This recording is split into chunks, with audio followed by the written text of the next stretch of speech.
Blog Talk Radio. Are you ready to take a bite out of the competition? Are you looking for ideas to make your business better? Welcome to the Core Business Show with Tim McRae, sponsored by Apple Capital Group. At the core of every successful business, you'll find people making a difference. And with each episode of the Core Business Show, we talk with those people, examine those ideas, and explore the strategies that make them special. Now, the host of the Core Business Show, Tim McRae. Well, good afternoon, everybody, and welcome to another episode of the Core Business Show. I'm Tim McRae, your host. Today I have the pleasure of having Regina McRae. She has a bakery in New York City. That's right, New York City? New York. Mm-hmm. Okay. And we're going to talk about her business, and we're going to talk about her book.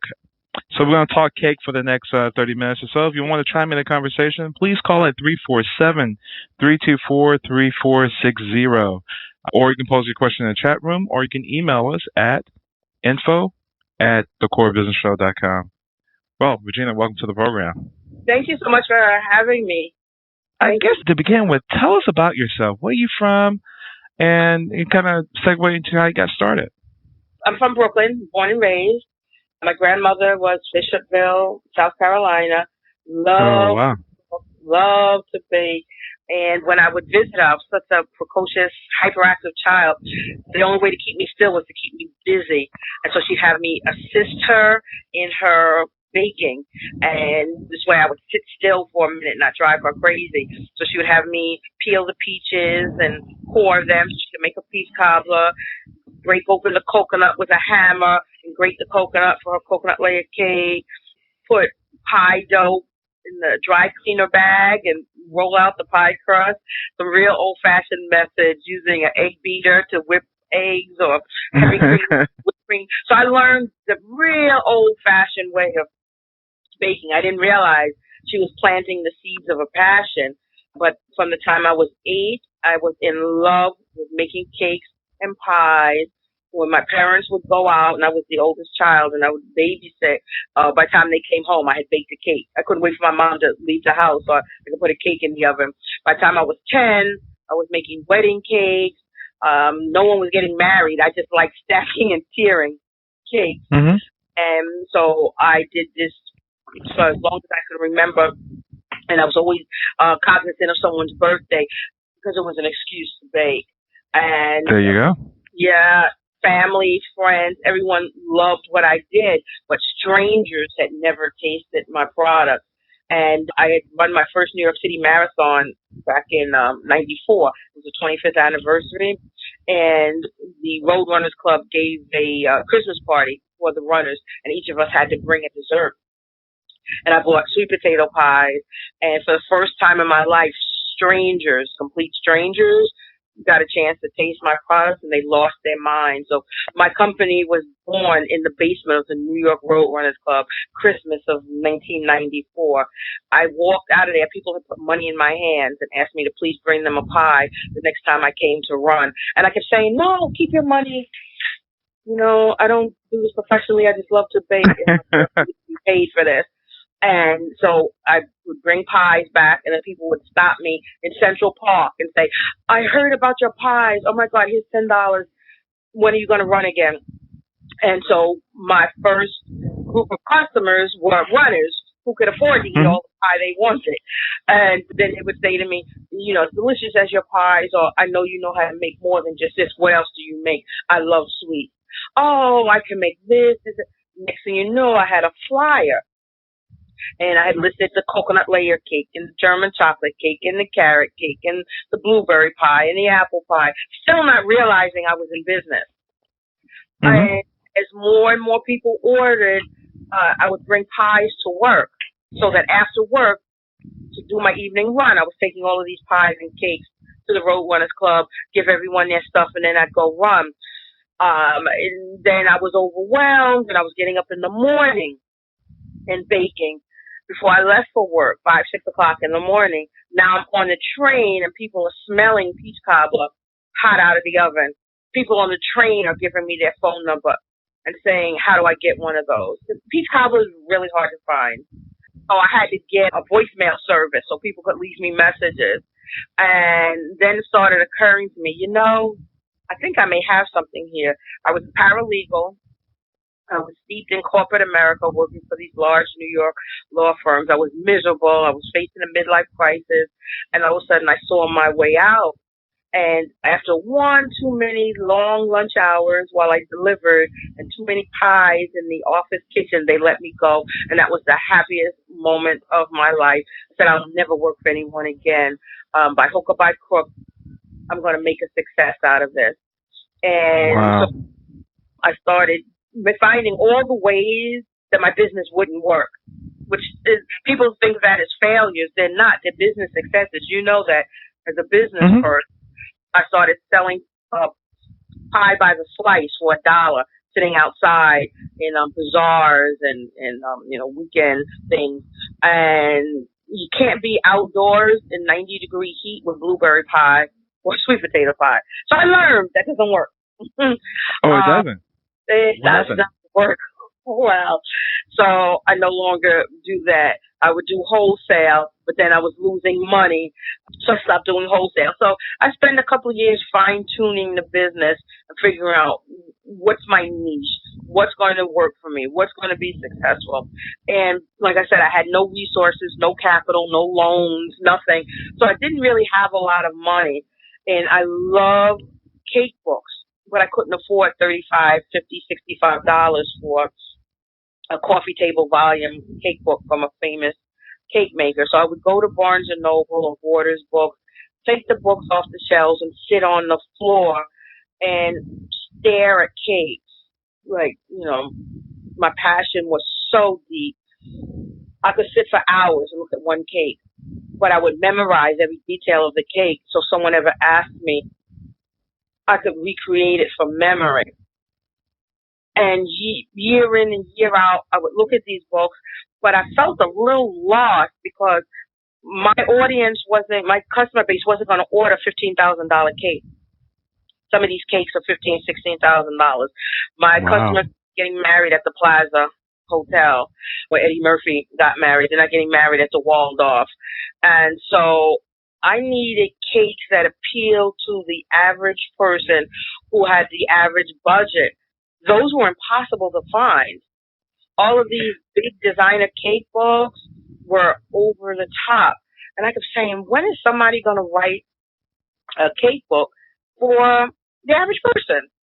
Especially the person of color who isn't having wasabi infused, key lime cream.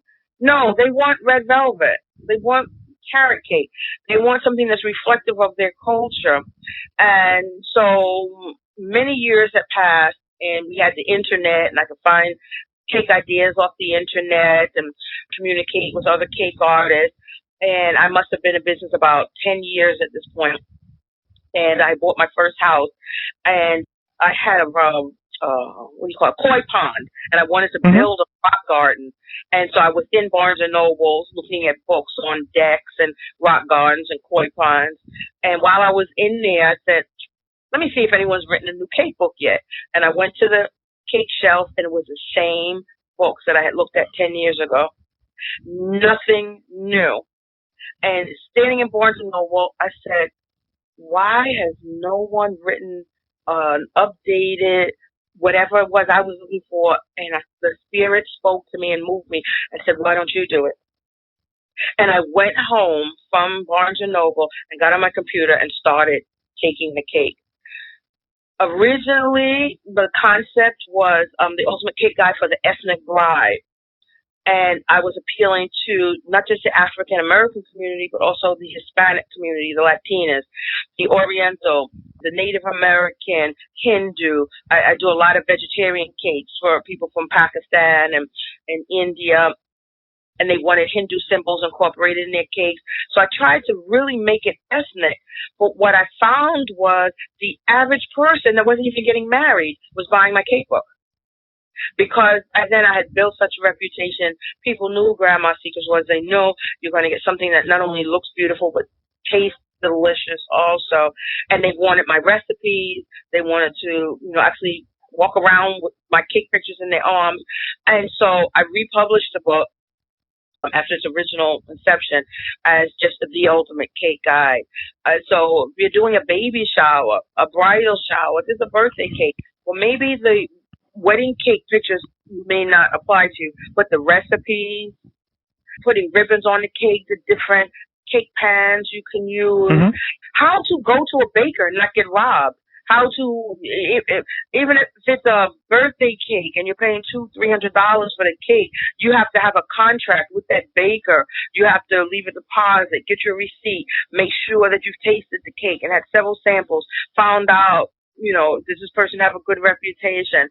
No matter what kind of cake it is, my book shows you how to find your baker, how to get a quality baker, get the recipes that you want, and get the cake of your dreams. Well, let's back up for a second and talk about your roots are from, you mentioned South Carolina, Carolina, and your grandmother was from South Carolina. Is it something in the DNA of people coming from the South and cooking that you cannot get anywhere else in this country? I kind of think that it's a cultural thing that food is equated with love in the South. They call it Southern hospitality for a reason. When you go visit Auntie and them in the South, they're cooking for days. In the North, they take you to a good restaurant. Am I wrong? If you live somewhere else and you come visit your family in Chicago or New York, big city, they're taking you to a fine dining establishment. When you go to your aunt and your grandmother and them in the South, they got the biscuits and the rolls and the grits and the cornbread. Their culture is you show someone you love them by cooking for them.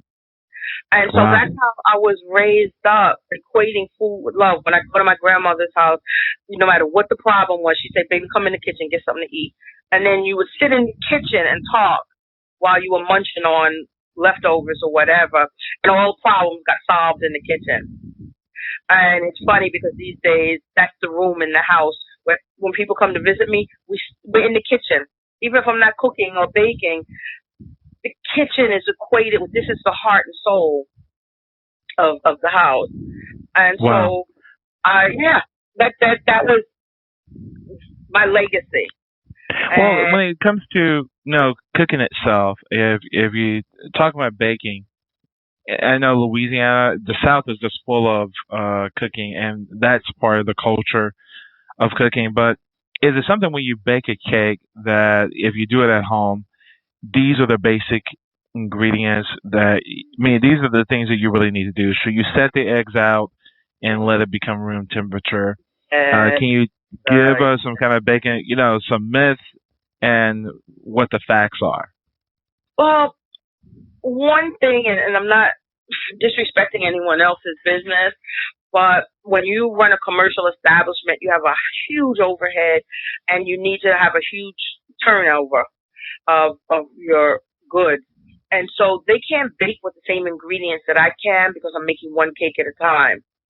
And so people say to me, I hate buttercream. And I tell them, you've never tasted real buttercream because bakeries don't use buttercream. They have to buy industrial cans, 50-gallon drums, and it's Crisco shortening. And that's why when you taste the cake and you're out somewhere and it's a professional cake, you swallow it and it's like a greasy feeling going down your throat, but the sugar stays at the roof of your mouth, and you have to drink something after you had a piece of cake, milk or water, to help wash it down. They're not using butter because then that cake, when you walk into a bake shop, you don't know how many days old that cake is. You see them sitting on them carousels or whatever, or they bring a cake out from the back. You don't know when they made that. So if they use real butter, it's going to go rancid. So they have to use non-dairy. They're not using milk. They're not using eggs. They're using egg products, or they're using cake mix. And so now you have this real pretty cake sitting in the restaurant window, twirling around, or in the bakery. But it's not going to taste like what your grandmother made because she's using sweet cream. She's using heavy cream and putting a little sugar and making it into whipped cream and then putting that on top of the cake. She's slicing the peaches. She's, slicing apples. She's not using a canned puree. When you're commercially based, you have to do things differently. It's like working in a factory and turning out 1,000 shirts a day, as opposed to a person who custom makes and they have a small shop and it might take them a week to finish a suit. And so, I tell people, you no longer have to choose between a homemade cake that looks like your auntie made it and a work of art from a cake artist that tastes like a sponge. At Grandma's Secrets, I offer you both. You're going to get that homemade taste and a beautiful work of art. And it took me years to get to that point. I was doing cakes that tasted so delicious, but I couldn't break into the artistry arena, the real wedding cake arena, because I had to perfect my craft. And because I'm self-taught, it took a long time. I'd gone to culinary school and learned certain things. And so with that book, I'm giving people an opportunity to have a Grandma's Secrets cake. You could be in Tulsa, Oklahoma, and have a Grandma's Secret style cake. Wow. Kind of tell us what is the style, your particular style, and your uniqueness regarding your recipes and your cakes. Well, one thing that people say to me all the time is, I can tell you love what you do because I pour the love into, everything I bake. And I promise people you'll feel the love with every bite. I am passionate about what I do. When I don't have cake orders, I just bake and give it away. Like I baked cupcakes last night and called people, oh, I have cupcakes, come get some. I live and breathe to bake. That's how you know you belong where you are. People come to me for business advice often, even outside of my show. And they say, I really want to start my own business. And I say, what is it you love to do? Well, I'm not sure yet. Don't quit your day job. Because you have to love. When I say love what you do, you have to go to sleep at night and dream about it. I can walk down the street and look at something and say, that would make a cute cake, and study it. It could be a building. Mm-hmm. Spider-Man climbs up buildings. So I'm studying architecture because I'm going to build a cake one day that has Spider-Man crawling up the building. So I better know, the intricacies of what a building looks like. So things like that. I think cake. Everything's in terms of, I wonder how that ingredient would make my next cake taste. Mm-hmm. You have to have a passion because there's going to be times that you are so sick of what you do that you start crying. And you're like, why did I leave my secure job, my weekly paycheck, my benefits, my yearly vacation to indulge in this insanity? And the question will be answered with, because I love what I do. So you have to be able to say that. Otherwise, you're not going to be successful. What drives success is passion. And wow. So, on my weekly radio show, we always emphasize that whoever my guests are say the same thing. You have to have a passion. That idea has to wake up in your brain, and you go, you know what, that's an excellent idea. I think I'm just going to do for the rest of my life. Mm-hmm. If not, you know what, fool around with it on the side. Keep working, keep getting your paycheck, and, still indulge in what it is you love to do because that's what makes life worth living. But you better be prepared to suffer for your art. There's a reason they call it a starving artist, because there's going to be times you starve. There'll be times, for instance, during the recession, when the recession hit really badly, I lost my entire customer base at one time because my clients were the Goldman Sachs vice presidents and the brokers at Bear Stearns and Lehman Brothers and Merrill Lynch. I was dealing with, high-end quality cakes, children's parties, corporate events. The New York investment and banking business dropped off a cliff when the crisis hit. And then people who had ordinary, regular jobs didn't know when their company was going to go out of business. So they stopped throwing parties. And, high-end cakes became a luxury item that no one wanted. And so I almost went under And I watched a lot of other businesses, a lot of cake artists go out of business, bakeries. Who's buying a $200 cake and you're looking for a paycheck next week? Wow. So kind of tell us about how have you recovered? Are you doing something different in your business? It was a lot of prayer, a lot of faith, holding on, making adjustments in my own lifestyle. But, the customers that did come through, that money had to last. It was rough, but I couldn't imagine doing anything else. So I knew I had to hold on. And it took a while, and then eventually, the economy started to recover. There was hope and optimism, and people started coming back to me. And I don't regret holding on. I just can't imagine if I had let go. And that's what being in business is about. The successful people aren't the ones that always did well. The successful people are the ones that did poorly and hung in there. You know? Okay, just weigh it out, and just make every dollar stretch. Yep. You have to hang in there. It's like a marriage. You don't have an argument with your spouse and then you leave. You can be mad, you can be upset, you can be angry, you can be sad, but you stay because you made a commitment to make it work, and you figure out how to make it work. You might have if you talk to anyone who's been married 25, 30, 40 years, those long marriages, and they'll tell you, they loved each other, so they got through everything they had to get through. I love my cakes. So no matter what life throws at me, my cakes are, what I live for, just about. So I hang in there. There's been some rough spots over 17 years. You can believe that. Wow. So your passion in cakes kind of keep you going, and it put things in perspective. When I'm looking at your book right now, I'm looking at the table of the contents of your book, and you start buying a cake. Tell us about. I'm just going to highlight just a couple of things. What should you look for in buying a cake? Taste. If you're buying a $25 cake, you just spend $25.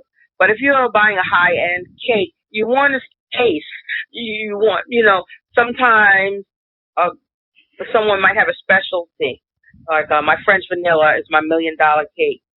And so if you sample several samples, you wanted a lemon cake, but this cake artist, their vanilla is really out of this world. So because you tasted, you end up not ordering the lemon cake, which you might have wanted, but you like this cake artist, you like their designs, you like their prices, so you go with a different flavor. So that's important. Do they have a passion for what they do, or are they just throwing something together? How is their customer service? Are they willing, if you have to change the time of your event, are they willing to accommodate you? If it starts raining, are they going to say, well, you need to come get this cake. I don't deliver in the rain. All those things are important. I've delivered so many cakes at midnight because that's what time the person needed it there. I've delivered in blizzards. Harrowing driving in a blizzard.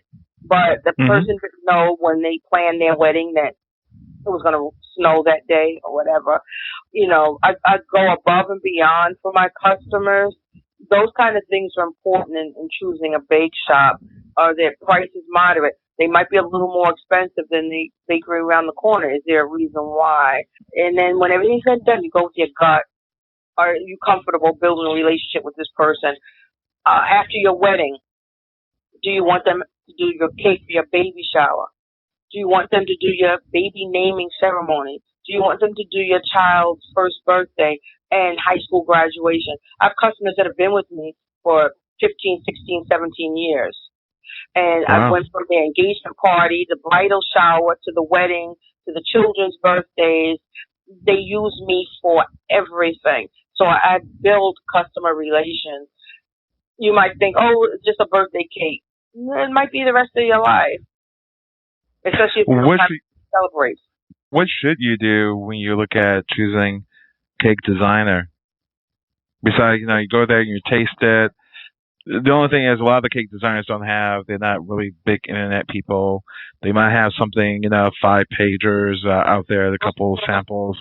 When you walk into their office, what do you really need to look for? Should they have their license? What things you can do to verify that it's safe? Yeah, some cake artists will have gone to the French Institute and Culinary Arts Institute and have this degree and that degree. Those people, you're going to spend thousands of dollars on a cake because you're paying for their education. My grandmother could outbake anybody, and she never went to school. So your most important thing is, how does the cake taste? How is it going to hold up? Are they going to bake it a week before and freeze it and then deliver a cake that, has that freezer taste to it because they're so busy? I take very few orders, so I can give each order, the most time possible that it deserves. So I'm not taking 10 cake orders for Saturday. I'll tell people, I'm sorry, I'm booked. They usually book up like a month in advance because after 3 cakes, maybe 4 tops, I can't take another order because I'm going to dedicate hours to each cake. Plus, make sure it's delivered to that person in a timely manner and it shows up looking beautiful, and I may set up the cake table, help decorate. So when I leave, that person is happy. So those things are important. How big is their clientele? If they have all these A-list clients and they're used to superstars, they're not going to have time for you. They may say, this little piddling order, and then they may not put their full effort into it. Okay. So, yeah, I have a question here regarding the freezing cakes. And a lot of people, newlyweds, will freeze the top layer of the cake. So, can you really do that? Because I have never seen that come out to be successful in a year. I've had stories where people have called me and say, I just ate that cake from last year and it was still delicious. So I'm delighted that they follow up with that. And, I'm grateful that my cake still tastes good. But I don't mind because we went into this knowing you're going to take that top tier and freeze it. So if it doesn't come out good a year later, you know what? Your wedding cake was delicious. But to take a week in advance and deliver it, and it's got that frozen taste or whatever, to me is not fair to a bride. So let's say you're getting married Sunday. I'm baking your cake Friday and decorating it Saturday and delivering it to you Sunday. I'm not baking it a month before and freezing it. Okay, so what they need to do how can they freeze, like, should they just go ahead and buy a little small cake for the anniversary? Or is there a way that they can freeze out that top layer for the next year? You wrap it in Saran wrap. But what's funny is, and I've done hundreds of weddings over the years, most brides tend to call me for the anniversary because they didn't get to keep that top tier. Because when most people expect a wedding cake to look beautiful, but when they bite into my cake and taste it, they lose their mind. So, it's a scramble, a mad scramble. And the bride will tell me that when they took their photos, that photo op with you and your husband, your first slice of cake together, that was the only piece of cake they got. People decimate the cake. They're in the back, getting tin foil, arguing with the waiting staff or whatever. And so many, many occasions people have said they didn't get to keep that top tier. So can I please make them an anniversary cake?